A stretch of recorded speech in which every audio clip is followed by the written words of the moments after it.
Baik, Assalamualaikum warahmatullahi wabarakatuh. Di sini saya Firda, NIM 118, akan mempresentasikan hasil pengerjaan saya, yaitu pengendalian hama di Bondowoso. Tugas ini untuk menyelesaikan tugas UTS atau pengganti UTS pada mata kuliah pengendalian hama terpadu. Jadi di sini saya akan menjelaskan beberapa penemuan saya tentang pengendalian hama tanaman yang ada di Bondowoso karena saya berasal dari Bondowoso. Nah, sebelum itu di sini saya akan menjelaskan apa sih pengertian dari pengendalian hama itu. Menurut literatur yang saya baca, pengendalian hama terpadu itu merupakan suatu konsepsi atau cara berpikir mengenai pengendalian organisme, pengganggu tumbuhan atau biasa disering sebut dengan OPT, dengan menggunakan pendekatan ekologi yang bersifat multidisiplin untuk mengelola populasi hama dan penyakit dengan memanfaatkan beragam taktik atau strategi pengendalian yang kompatibel dalam satu kesatuan koordinasi pengelolaan. Karena PHT ini merupakan suatu sistem pengendalian yang menggunakan pendekatan ekologi, maka pemahaman tentang biologi dan ekologi hama dan penyakit menjadi sangatlah penting. Selanjutnya yaitu saya akan menjelaskan beberapa jenis pengendalian hama secara umum. Yang pertama yaitu kultur teknis yang terdiri dari pengendalian fisik dan mekanik. Yang kedua yaitu penggunaan varietas tahan terhadap hama. Yang ketiga pengendalian secara hayati. Yang keempat pengendalian secara kimiawi. Dan yang kelima yaitu karantina tumbuhan. Nah, selanjutnya di sini saya akan menjelaskan beberapa pengendalian hama tanaman di daerah Bondowoso. Yang saya temukan yaitu pengendalian secara fisik, kultur teknis, dan pengendalian secara kimiawi. Yang pertama yaitu pengendalian secara fisik. Pengertian dari pengendalian secara fisik yaitu pengendalian OPT dengan cara mengubah faktor lingkungan fisik, yaitu seperti suhu, kelembapan, dan lain-lain, sedemikian sehingga dapat menimbulkan kematian dan penurunan populasi OPT atau organisme pengganggu tumbuhan.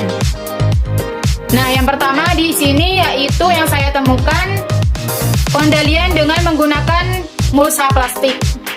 Nah, penggunaan mulsa plastik ini yang saya temukan yaitu pada buncis dan pada tanaman tomat serta cabai. Nah, fungsinya sendiri yaitu untuk melindungi tanaman agar terhindar dari hama-hama penyakit yang masuk ke dalam tanah atau tumbuhan itu sendiri. Selanjutnya yaitu penggunaan TBS atau Trade Barrier System. Fungsinya yaitu salah satunya adalah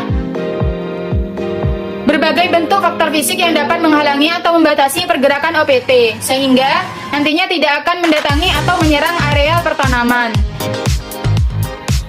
Nah, selanjutnya penemuan yang saya temukan di pengendalian hama Bondowoso yaitu secara kultur teknis. Pengendalian OPT dengan cara mengelola lingkungan tanaman sedemikian sehingga kurang cocok bagi kehidupan dan perkembangbiakan OPT. Nah, itulah pengertian dari kultur teknik sendiri. Selanjutnya yaitu pengendalian dengan pengelolaan tanah. Serangga yang sebagian atau seluruh hidupnya berada di dalam tanah sangat dipengaruhi oleh tekstur dan struktur tanah, komposisi kimiawi tanah, kelembaban dan suhu tanah, serta adanya organisme tanah lainnya. Sehingga dengan adanya pengelolaan tanah ini akan mengurangi jumlah OPT yang terdapat di dalam tanah. Nah, untuk pengelolaan tanah sendiri, biasanya petani Bondowoso yaitu menggunakan mesin bajak dan sudah hampir tidak menggunakan sapi. Selanjutnya yaitu pengelolaan air. Nah, untuk pengelolaan air di daerah Bondowoso sendiri yaitu dengan mengairi sawah dari aliran air yang berasal dari hulu, di mana air ini berasal dari pegunungan. Nah, biasanya air ini berasal dari selokan yang amat besar yang nantinya akan diberi lubang-lubang kecil untuk mengairi sawah-sawah yang ada di Bondowoso. Baik, selanjutnya yaitu dengan rotasi tanaman. Nah, rotasi tanaman sendiri yaitu pengertiannya menggilir atau rotasi tanaman dengan jenis yang tidak memiliki hama sama. Fungsinya yaitu untuk memutus siklus hidup hama tersebut, karena pada musim berikutnya hama akan mati kelaparan. Nah, untuk rotasi tanaman sendiri yang ada di Bondowoso yaitu misalnya ada jagung, padi, dan tembakau, seperti itu. Jadi bergiliran, sehingga hama-hama yang terdapat di padi tidak akan kembali lagi setelah ditanami oleh jagung, seperti itu. Nah, selanjutnya yaitu penanaman serempak. Penanaman serempak dalam satu hamparan yang luas akan memperpendek masa ketersediaan makanan hama, karena panen dapat dilakukan bersamaan pula. Selain itu, penanaman serempak ini akan memperkecil resiko serangan hama yang ada bisa terbagi-bagi. Nah, untuk penanaman serempak ini banyak yang menanam padi di daerah Bondowoso. Ya, umumnya banyak yang menanam padi secara serempak. Selanjutnya yaitu pengaturan jarak tanaman. Yang saya temukan yaitu pengaturan jarak tanaman pada tanaman padi. Nah, pengaturan jarak tanam berpengaruh terhadap iklim mikro sekitar tanaman. Bila jarak tanam rapat, lingkungan sekitar tanaman menjadi lembab. Sedangkan bila jarak tanam terlalu renggang, lingkungan sekitar tanaman akan mudah kering. Akibatnya evapotranspirasi cukup tinggi. Wereng batang padi mempunyai sifat menghindari cahaya dan menghendaki kelembapan tinggi dengan sirkulasi udara yang kurang baik. Padi yang ditanam rapat dan pembukaan nitrogennya tinggi akan cenderung mudah peka diserang oleh wereng coklat. Selain itu, jarak tanam yang rapat akan mempermudah hama berpindah-pindah dari tanaman satu ke tanaman yang lain. Nah, begitupun sebaliknya, dengan memperjarang jarak tanam menyebabkan hama wereng batang padi kurang betah pada lingkungan tersebut, sehingga perkembangbiakannya dan daya serangnya itu akan menurun. Baik, selanjutnya yaitu pengendalian secara tumpang sari. Tidak semua hama memiliki inang yang sama.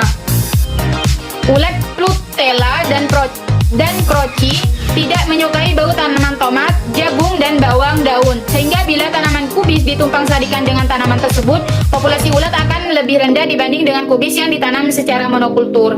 Nah, yang saya temukan yaitu tumpang sari antara tanaman tomat dan cabai, seperti itu. Nah, selanjutnya yaitu menanam varietas unggul. Yang saya tanyakan kepada para petani yang ada di Bondowoso, khususnya di rumah saya, yaitu varietas unggul yang tahan terhadap wereng, yaitu padi dengan varietas Sintanor, biasanya disebut Sintanor di daerah saya, atau biasa juga disebut dengan pandan wangi. Nah, baik, selanjutnya yaitu pengendalian secara kimiawi.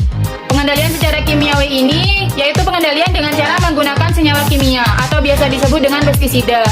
Cara ini dianjurkan sebagai alternatif pengendalian terakhir, karena meskipun ampuh membunuh sasaran, pengendalian secara kimiawi ini mempunyai efek samping yang berbahaya bagi kelestarian lingkungan dan kesehatan manusia. Khususnya kandungan-kandungan yang ada di dalam tanah akan terkuras dengan adanya zat-zat kimia yang dimasukkan ke dalam tanah, sehingga sangat dianjurkan untuk menggunakan pupuk kompos secara alami.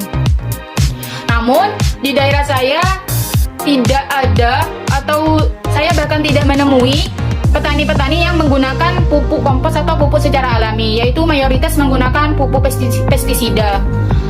Yang saya temukan yaitu para petani menggunakan pupuk merek ZA dengan urea. Fungsi dari pupuk ZA sendiri yaitu mampu menambah unsur hara pada tanaman, kemudian memperbaiki kualitas tanaman, serta menambah nilai gizi pada hasil panen. Kelebihan lainnya, ZA juga bisa membantu tanaman agar terhindar dari hama seperti OPT.